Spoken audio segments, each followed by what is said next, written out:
History isn't just something that happened, it's something that was taken, recorded by the takers, and silenced from the voices who lived it.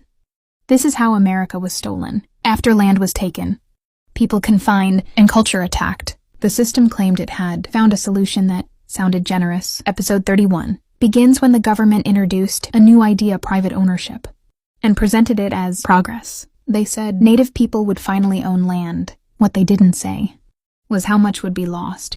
Reservations had kept Native nations together. That unity was seen as dangerous. So the solution was to break land into individual pieces, small plots, assigned to families, surrounded by land declared unused. That unused land was not empty. It was seized under allotment. Communal land was divided into parcels. Each Native household received a fraction of what once belonged to the nation. Everything left over, millions of acres, was opened to settlers. This was legalized theft, and it was celebrated. The policy was framed as empowerment. Officials claimed private ownership would teach responsibility, independence, and civilization, but the system was stacked from the beginning. Many families were given land unsuitable for farming.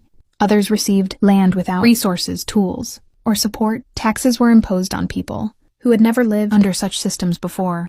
Failure was inevitable, and when families failed to pay taxes, the land was taken again. Episode 31 exposes a devastating truth. Allotment didn't fail. It succeeded exactly as intended. Within a generation, Native land holdings shrank dramatically. What remained was fragmented, surrounded by settler towns, railroads, and farms. The continent changed hands quietly, deed by deed. The policy also shattered social structures. Communal responsibility was replaced with individual struggle. Shared survival was replaced with competition. The strength that had allowed Native nations to endure centuries of assault was deliberately undermined. Isolation replaced unity. Settlers flooded in. They bought surplus land cheaply. They leased Native allotments. They exploited legal loopholes. Wealth flowed outward, away from Native communities. Poverty was engineered then, blamed on those suffering from it. Children continued to be removed.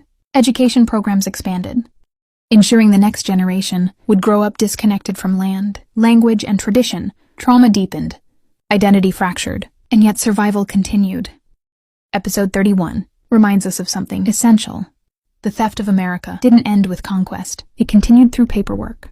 By the early 20th century, the damage was undeniable. Native populations had been reduced, displaced, confined, assimilated, and stripped of land repeatedly, all under the banner of progress. The system claimed success, but resistance was evolving again. Native leaders began organizing, legally and politically. They learned the language of courts,